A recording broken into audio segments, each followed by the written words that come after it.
बिस्मिल्लाहिर्रहमानिर्रहीम, अस्सलाम वालेकुम। आप देख रहे हैं program news night with Anika Nisar. हफ्ते का पहला शो आप देख रहे हैं और इस हफ्ते के पहले शो में ही अच्छी खासी सुबह से सियासी हलचल देखने को आ रही है। एक तरफ प्रेसिडेंट आरिफ अलवी का बिजनेस कम्युनिटी से गुफ्तगू करते करते कोई ऐसी बातें कर जाना जो कि शायद पाकिस्तान तहरीक इंसाफ के बयानिए से मुखालफत रखती हुई नजर आए, बड़ा वाज़े तौर पर उसके बाद तरदीद आए कि मैंने ऐसा कुछ नहीं कहा था, या सयाको सबाक से निकाल के मेरी बात को सामने पेश किया गया ये। और उसके बाद फिर चौधरी बरादरान से कल मुलाकात पाकिस्तान तहरीक इंसाफ के रहनुमाओं की, उसके बावजूद भी कोई डेट ना आना। और तीसरी तरफ पाकिस्तान डेमोक्रेटिक मूवमेंट के या जो जितनी मखलूत हुकूमत है फेडरल गवर्नमेंट के अंदर, इन तमाम लोगों का भी सर जोड़कर बैठे रहना, एक रस्सा कशी की फॉर्म इख्तियार कर जाना सियासत, ऐसा लगना कि सबको फायदा है सवाए अवाम के। ये बड़ी परेशान कुन सूरत हाल है। इसको अगर कोई लाइटली ले रहे हैं कि पाकिस्तान की सियासत है चलती रहती है, तो ये बिल्कुल लाइट नहीं है। इसीलिए क्योंकि इस वक्त परवेज इलाही साहब को इस बात का फायदा हो रहा है कि वो तो चाहते ही नहीं थे कि किसी तरीके से असेंबलीज तहलील हो मार्च से पहले। अपने इंटरव्यू में बड़े वाज़े तौर पर ये बात कर चुके हैं। इमरान खान साहब की पॉपुलैरिटी में वैसे ही तसलसल से बढ़ोतरी होती चली जा रही है, इसीलिए उनको तो किसी मामले के ऊपर वैसे ही मसला नहीं है।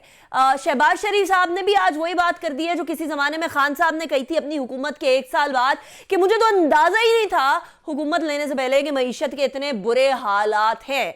अगर वाकई में किसी को भी अंदाजा नहीं था मईशत के इतने बुरे हालात हैं, तो फिर सियासत और इख्तदार की कुर्सी ही क्या वो चीज है जो तमाम के तमाम सियासतदानों को खींचे चले लेकर आती है शहर इख्तदार के ऐवानों में, अहम ऐवानों में। प्रेसिडेंट आरिफ अलवी साहब की जरा जो स्टेटमेंट सामने आई है उसकी सबसे पहले बात करेंगे। एक इशाइये से खिताब करते हुए सदर मुमलिकत आरिफ अलवी साहब ने फरमाया है जी कि ऑडियोज और वीडियोस के खेल पर नए आर्मी चीफ से बात की है। आर्मी चीफ के साथ मुसल्लह अफवाज की गैर जानिबदारियत पर भी बात हुई है, यानी न्यूट्रलिटी के ऊपर, जो वो कह रहे हैं हम एपॉलिटिकल हैं। अगर फौज ने सियासत छोड़ दी है तो अब वक्त आ चुका है कि सियासतदान मामला अपने कंट्रोल में लें। फौज तो ये कह ही रही है कि आप अपने कंट्रोल में लें, लेकिन क्या सियासतदान इस बात के लिए तैयार हैं? सियासतदान ऐसे हालात पैदा करें कि जिनसे फौज की तरफ ना भागना पड़े। क्या ये सदर साहब मुमकिनात में से है भी? बातें बहुत आइडियल की सदर मुमलिकत ने, लेकिन वो बातें किस हद तक पूरी हो सकती हैं, ये एक अहम सवाल है। इसके साथ साथ एक स्टेटमेंट ऐसी थी सदर आरिफ अलवी साहब की जिसके बाद तरदीद आई और ये कहा गया कि सियाको सबाक से निकाल कर वो स्टेटमेंट सामने पेश की गई है। वो कहते हैं कि जी जनरल बाजवा और उनकी टीम ने सेनेट में इमरान खान साहब की मदद की थी और उन्होंने इलेक्शन में भी 2018 के इंतखाबात में भी पाकिस्तान तहरीक इंसाफ की मदद की थी। अब ये स्टेटमेंट ऐसी थी कि जिसके बाद खलबली मच गई और कुछ ही देर बाद एक तरदीद आई सदर साहब की तरफ से, या सदर ऑफिस की तरफ से, प्रेसिडेंट हाउस की तरफ से, कि जी ऐसी कोई बात नहीं हुई, ये कॉन्टेक्स्ट से निकाल कर बात बोली गई है। और इस स्टेटमेंट की वजह से बहुत सारे चैनल्स पर सुबह से ये गुफ्तगू चल रही है कि क्या प्रेसिडेंट आरिफ अलवी अब पाकिस्तान तहरीक इंसाफ के बयानिए से 180 डिग्री डिफरेंट चल रहे हैं या नहीं चल रहे हैं। बहरहाल पाकिस्तान की सियासत का महवर अभी पंजाब की सियासत बनी हुई है और पंजाब की सियासत में सवाल वही हो रहा है कि वोट ऑफ कॉन्फिडेंस तो लेना ही पड़ेगा, क्योंकि गवर्नर का यह आईनी हक है आर्टिकल 130 सब आर्टिकल 7 के तहत कि वो किसी भी टाइम पर वोट ऑफ कॉन्फिडेंस का बोल सकता है जब उसको लगे कि कॉन्फिडेंस कमांड नहीं होता। अब जब गवर्नर साहब ने यह बोल दिया है, गवर्नर वलीउर रहमान ने, कि जी आप वोट ऑफ कॉन्फिडेंस लें, तो टाइम तो गेन हो गया परवेज इलाही साहब को, लेकिन वोट ऑफ कॉन्फिडेंस फिर भी लेना ही पड़ेगा। इंटरेस्टिंगली ओवर द वीकेंड मेरी मुलाकात भी खान साहब से, बड़े इत्मीनान में नजर आ रहे थे। ऐसा महसूस हो रहा था कि वो इकोनॉमी की तरफ देख रहे हैं और कह रहे हैं कि इस हुकूमत से ये इकोनॉमी चलाई नहीं जाएगी। बड़े वाज़े तौर पर पब्लिकली भी वो ये बात करते आए। बहुत सारी और भी बातें हुई इंटरेस्टिंगली, लेकिन मेरे साथ जो मेहमानान मौजूद हैं मैं उनका तारुफ करवाऊंगी। हमारे साथ पाकिस्तान तहरीक इंसाफ के रहनुमा हसन खावर साहब मौजूद हैं। बहुत शुक्रिया हसन खावर साहब, आपने हमें ज्वाइन किया। It's a pleasure having you in the show. हमारे साथ जनरल समरेज सालिक साहब मौजूद हैं, he is a senior analyst. बहुत शुक्रिया जनरल साहब, आपने हमें ज्वाइन किया। शैला रजा साहब हमारे साथ मौजूद हैं, पीपल्स पार्टी की रहनुमा है। और थोड़ी देर बाद नौशीन इफ्तिखार साहब भी हमें थोड़ी देर के लिए ज्वाइन करेंगी। PMLN से ताल्लुक रखती हैं, वही डस्का वाले मामले के अंदर ये जीती थी। सबसे पहले हसन आपकी तरफ आऊंगी। पाकिस्तान तहरीक इंसाफ एक ऐसी जमात जो कि अभी कुछ भी ना करे और बैठी भी रहे तब भी पॉपुलैरिटी गेन कर रही है, तब भी पब्लिक का एक सेंटिमेंट पाकिस्तान तहरीके इंसाफ के साथ हो चुका है। ऐसे में सदर साहब की वो वाली बात मुझे बड़ी माकूल लगती है कि खान साहब को ये फिक्र नहीं करनी चाहिए कि अक्टूबर में हो रहे हैं इंतखाबात या फिर नवंबर में हो रहे हैं या फिर अप्रैल में हो रहे हैं, तो क्या फर्क पड़ता है? पाकिस्तान तहरीके इंसाफ के लिए तो विन विन सिचुएशन है ना। बिस्मिल्लाहिर्रहमानिर्रहीम। अनिका, आपने बड़ा अच्छा सवाल किया है और ये आपकी बात ठीक है।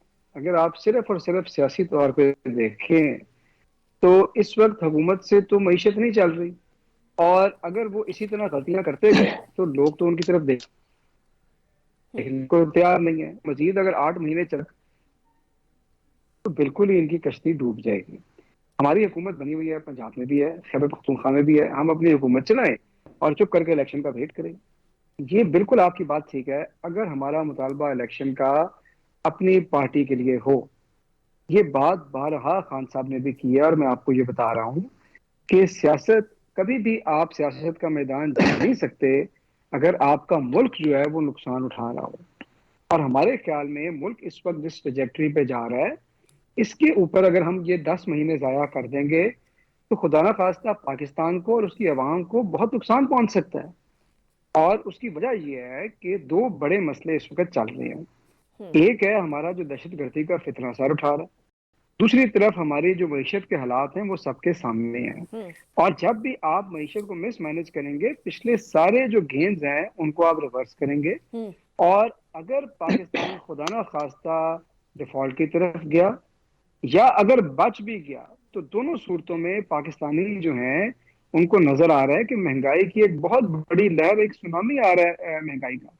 तो अब मसला ये है कि एक ऐसी गवर्नमेंट, मैं अभी कॉम्पिटेंस की बात ही नहीं करता, कॉम्पिटेंस के ऊपर भी बड़े क्वेश्चन है, लेकिन एक ऐसी गवर्नमेंट जो बाय डेफिनेशन कॉम्प्रोमाइज्ड हो, उसके अंदर 13 जमातें हैं। हसन साहब, ये पॉइंट लेकर मैं आपकी तरफ वापस आऊंगी। ये इंपॉर्टेंट पॉइंट है कि सिर्फ मईशत के ऊपर नजर है, और मईशत को क्या आप केपी के और पंजाब असेंबली के तहलील से आप लोग बचा सकते हैं, या इन केस अगर आप लोग गवर्नमेंट के अंदर आ भी जाते हैं तो उस टाइम पर भी क्या मईशत संभाला आप उसको दे सकते हैं या नहीं दे सकते? ये सवाल मैं आपकी तरफ लेकर आऊंगी। लेकिन जल साहब, हसन खाबर साहब ने जिस तरफ इशारा किया है उस तरफ पाकिस्तान डेमोक्रेटिक मूवमेंट, बाकी जमातें भी इशारा कर रही हैं कि इस टाइम पे इकोनॉमी और सिक्योरिटी एक बहुत बड़ा चैलेंज है। हुकूमत जो है वो सर जोड़े बैठी है कि क्या दहशतगर्दों के खिलाफ एक और दफा हमें ऑपरेशन करना है या नहीं करना। तहरीके तालिबान वालों से आप लोगों ने, वो जो पाकिस्तान वाले, वो उनसे आपने बातचीत की, यानी आपने एज एन गवर्नमेंट ने, इदारों ने बातचीत की, उनको ठंडे आराम से एक बार फिर ताकत हासिल करने का, रिक्यूपरेट करने का टाइम मिल गया, और अब वो जो है वो फिर दहशतगर्दी फैला रहे हैं।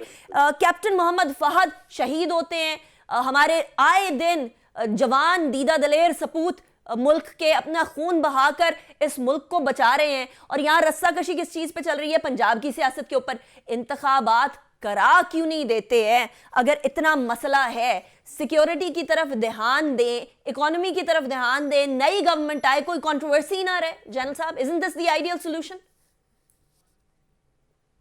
अनिका, देखें, मैं सबसे पहले तो जो आसान ने बातचीत की है उसको सपोर्ट करना चाहूंगा। हमने ये नहीं देखना कि पीडीएम की बेहतरी हो रही है या पीटीआई की बेहतरी हो रही है या पीएमएलक्यू की बेहतरी हो रही है। हमने ये देखना है पाकिस्तान के साथ क्या हो रहा है। हर तरह की स्टेबिलिटी की जो फाउंडेशन है वो पॉलिटिकल स्टेबिलिटी है। सही। पाकिस्तान जो है पिछले 8-9 माह से इल अफोर्ड कर रहा है पॉलिटिकल इंस्टेबिलिटी, और अगर हम इस प्रोसेस को और कंटिन्यू रखें और 8-9 माह के लिए, तो मेरा ख्याल है इसमें पाकिस्तान की भी भलाई नहीं है। सही। इस तरह की सिक्योरिटी चैलेंजेस हमारे they are staring into our eyes.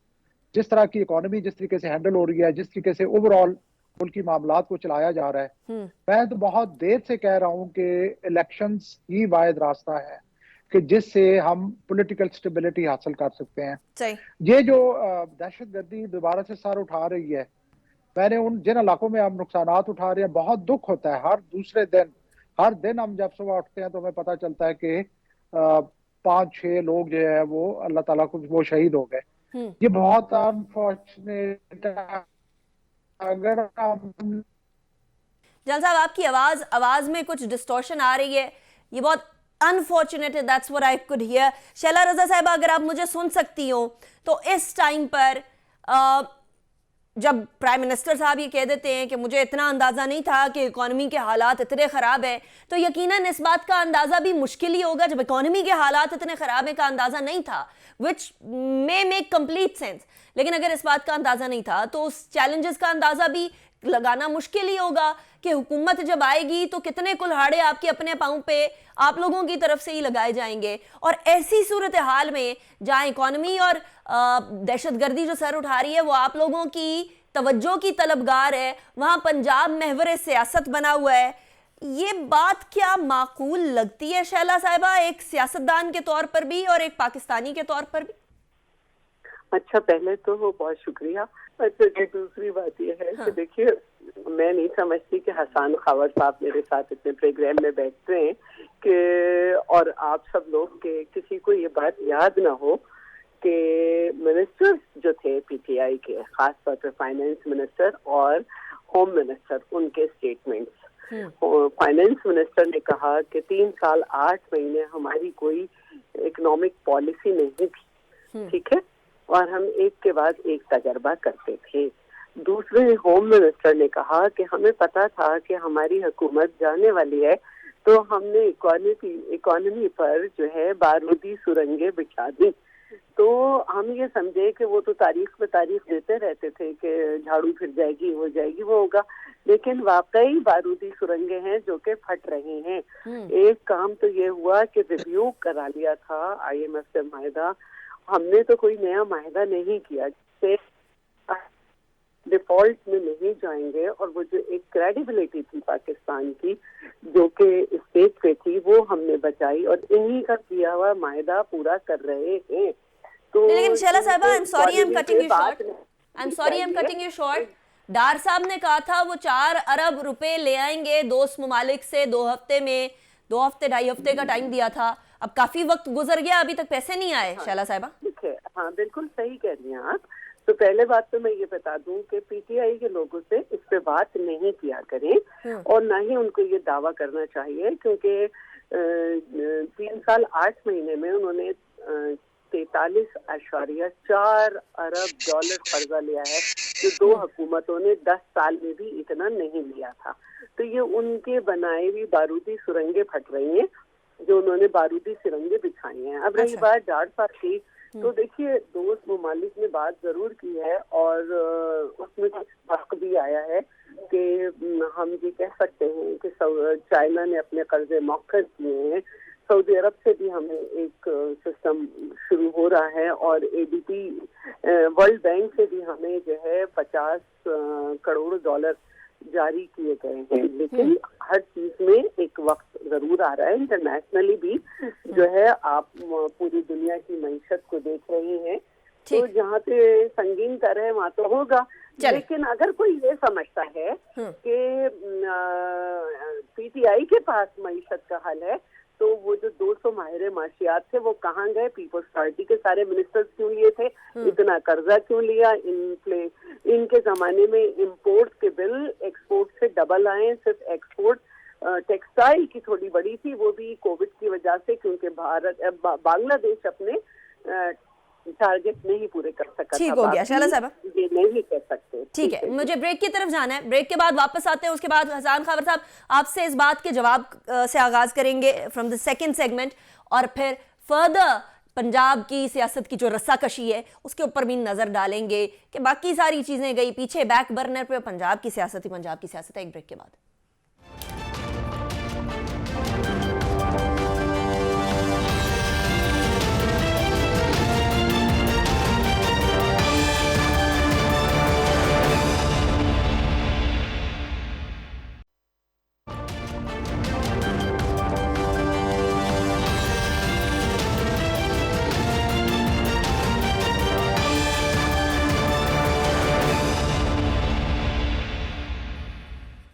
Welcome back after break. Break पे जाने से पहले हम बात कर रहे थे कि इंतखाबात जब भी हों, इकोनॉमी और सिक्योरिटी सबसे बड़े इश्यूज हैं, और तवातुर से इस्लामाबाद से लेकर बलोचिस्तान से लेकर KPK से लेकर हर जगह ऐसे इंसिडेंट्स हो रहे हैं जो कि हमें बड़े वाज़ेह तौर पर बता रहे हैं कि दहशतगर्दी अब बढ़ रही है। लेकिन इसी मौके के ऊपर तो पाकिस्तान को सियासी इस्तेहकाम की भी ज़रूरत है, और अब ऐसा लगता है कि सियासी इस्तेहकाम अर्ली इंतखाबात के अलावा आ ही नहीं सकते। बट हसान खावर साहब, पंजाब की जो इस टाइम पर सियासत चल रही है उसके अंदर परवेज इलाही साहब ऑलरेडी ये कह चुके हैं एक इंटरव्यू के अंदर कि उन्होंने मार्च में जाकर असेंबलियां तहलील करनी है। उसके बाद फिर आपको याद होगा कि उन्होंने खान साहब के, बाजवा साहब के ऊपर जो तुंदो तेज जुमले थे उसका रिप्लाई करते हुए भी कहा था कि अब की बार इस तरह की बात हुई तो मेरी जमात जवाब देगी। उसके बाद परवेज इलाही साहब से जो है शुजात साहब के ताल्लुकात भी बेहतरी की तरफ आ रहे हैं, शुजात साहब से मुलाकातें हो रही हैं, आसिफ जरदारी साहब की, एंड अभी भी कोई वाजे नहीं हो रहा कि उन्होंने असेंबली तहलील कब करनी है। जब तहलील करनी थी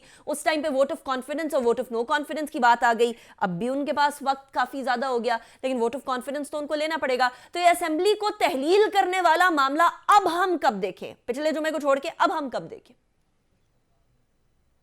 अच्छा देखिए, जो बात आपने की चौधरी परवेज इलाही साहब की, बिल्कुल उनकी ऐसी स्टेटमेंट्स आई बाज कि जिससे थोड़ी कंफ्यूजन भी हुई और लोगों ने कहा कि जी ये किस तरफ है या क्या रहा है। मैं आपको अपनी रीडिंग बता देता हूँ। देखिए, परवेज इलाही साहब की तमाम स्टेटमेंट्स को अगर आप देखें तो आपको सारा कॉन्टेक्स्ट मिल जाता है। पहली बात यह है कि उन्होंने अपनी राय का खुल के इजहार किया और उन्होंने कहा कि जी बेहतर है कि अभी तहलील ना करें और मार्च तक चल जाए, और जाहिर है कि उनका राइट था अपनी ये राय देना। लेकिन साथ ही साथ उन्होंने ये कहा कि इस फैसले का अख्तियार हम इमरान खान को दे रहे हैं, पाकिस्तान तहरीक इंसाफ को दे रहे हैं, और उन्होंने समरी साइन करके दे दी खान साहब को कि जी ये आपका फैसला है। तो अपनी राय देने में तो कोई हर्ज नहीं, कोशिश भी की कन्विंस करने की, लेकिन जब फैसला हो गया तो दे आर विद अस, पहली बात। दूसरी बात यह है कि वो हमारे साथ आगे चलना चाहते हैं। वो ये सिर्फ असेंबलियों की तहलील तक बात नहीं है। आपको पता है कि सीट एडजस्टमेंट के ऊपर एक कमेटी बनी है, उनसे बात हो रही है, हर हल्के के ऊपर बात हो रही है कि कैसे आगे चलना है। तो उनको भी मेरे ख्याल में ये अपना सियासी जो मुस्तकबिल है वो बेहतर नजर आ रहा है कि वो इमरान खान के साथ चलेंगे। इस वक्त तो कोई मतलब बेवकूफ ही जाएगा ना नून लीग की कश्ती में जो ऑलरेडी डूब रही है। तो वहां तो कोई नहीं जाने लगा। वैसे भी उनको उनके साथ पास्ट ट्रैक रिकॉर्ड भी है, जो उनके साथ किया था वादा करके सीएम बनाने के 97 में, तो वो हिस्ट्री भी बाकी सारी जमातें पीएमएलएन के साथ है। क्या आप ये कहना चाह रहे हैं कि वो लोग बेवकूफ हैं जो पीएमएलएन के साथ है? आप कह रहे हैं उनकी कश्ती में जो भी जाएगा वो बेवकूफ ही होगा। देखिए, मेरे ख्याल में जो शैला रजा साहिबा की पार्टी है ना, उन्होंने तो अक्लमंदी का मुजाहरा किया। अच्छा। क्योंकि उन्होंने ये किया है कि रखा है शहबाज शरीफ को आगे, और सारा मलबा जो है ना इस वक्त उनकी ऊपर सारा है। हालांकि पीछे सब फैसलों में हिस्से साज है, सब अपना अपना हिस्सा है, लेकिन मलबा सारा उन पे घेरा है। वो उनकी सिंध के अंदर जो अपना रिपरकशन आएगा, फॉल आउट, वो अलग है। लेकिन मेरे ख्याल में इस वक्त सबसे ज्यादा जो लूज कर रहा है ना वो नून लीग है। लेकिन एक बात और है, लेकिन पीपल्स पार्टी और नून लीग की कॉन्स्टिट्यूएंसी अलग है। नून लीग अब पंजाब की पार्टी बन चुकी हुई थी, पीपल्स पार्टी जो है वो सिंध की पार्टी बन चुकी हुई है, तो उनका आपस में ओवरलैप नहीं था।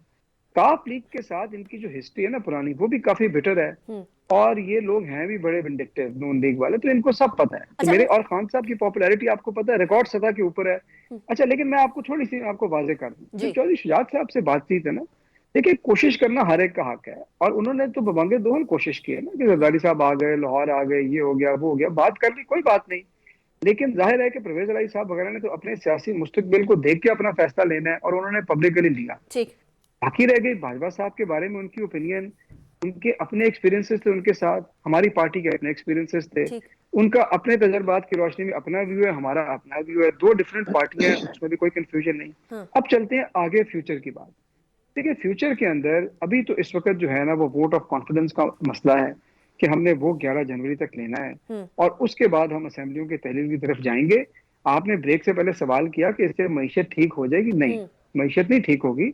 हम इसीलिए जा रहे हैं, नेशनल असेंबली से इस्तीफे भी इसलिए दे रहे हैं, पंजाब और केपी के असेंबलियां भी इसलिए तहलील करना चाहते हैं ताकि मुल्क में जनरल इलेक्शंस का माहौल बने और मुल्क इंतखाबात की जानिब बढ़े, और कोई वजह नहीं। ठीक है। अच्छा, रफीक रजवाना साहब भी हमारे साथ मौजूद हैं, साबिक गवर्नर पंजाब हैं, पीएमएलएन से ताल्लुक रखते हैं। बहुत शुक्रिया रफीक रजवाना साहब, आपने हमें ज्वाइन किया। It's a pleasure having you in the show.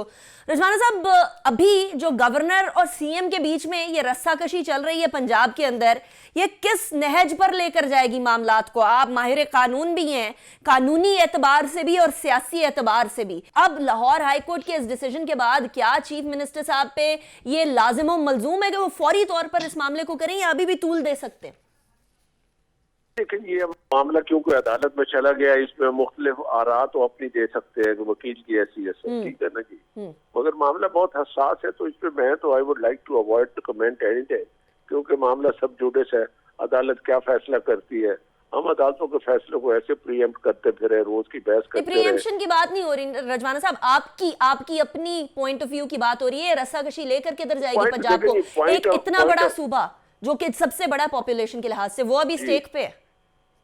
देखिए मेरी बात सुने, जो आप कह रही है ना स्टेक पे है, तो इसको फिर इफ यू गो बैक तो फिर कहाँ से चला ये, और सूबे में ये हालात कैसे पैदा हुए? ठीक है ना जी।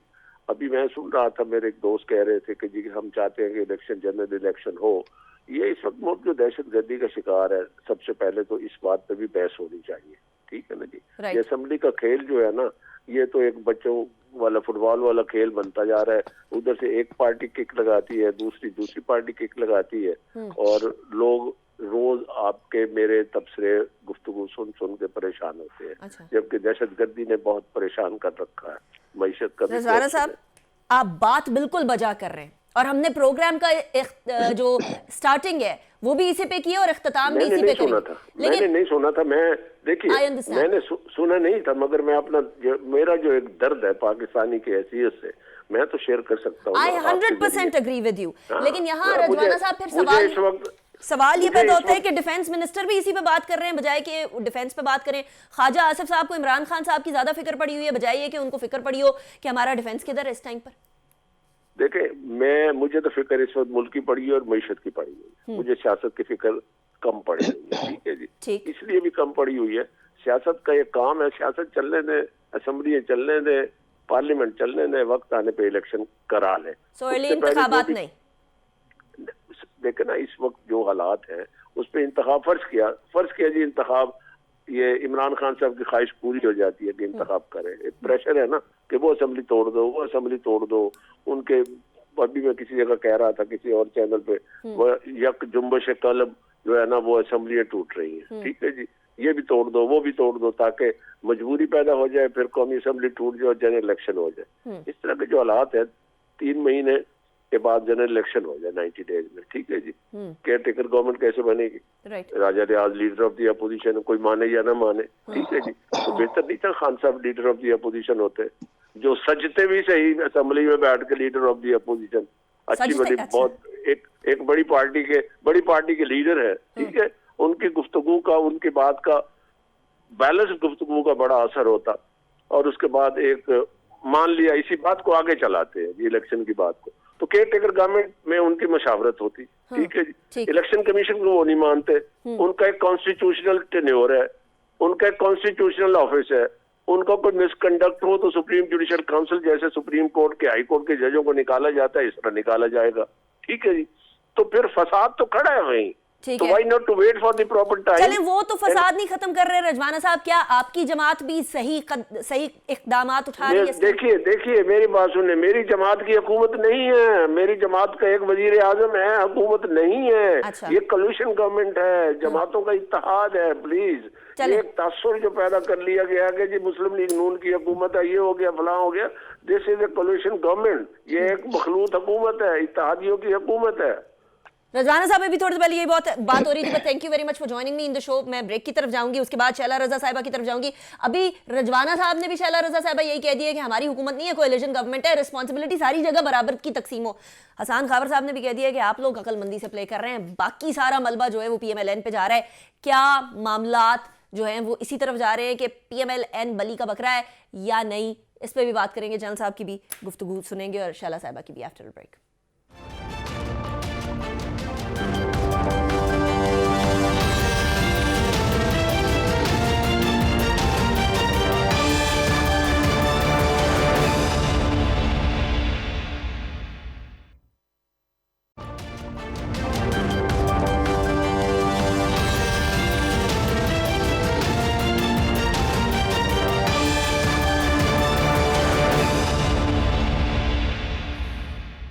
Welcome back after the break. General साहब, एक तो आपने बात सुनी, किसी का कंधा किसी की बंदूक, और वो बंदूक जो है वो बेसिकली चला रहे हैं जरदारी साहब, एंड कंधा इस्तेमाल हो रहा है PMLN का। अब यहाँ बार बार यानी रफीक रजवाना साहब का भी ये कहना कि देखिए हमारी हुकूमत नहीं है, ये कोएलिशन गवर्नमेंट है, यानी वो इनकारी हैं कि उनकी हुकूमत नहीं है, ये कोएलिशन गवर्नमेंट है, हम पे सारा मलबा ना डालें। यानी मतलब ये है कि मुश्किल हालात तो फिर है ना।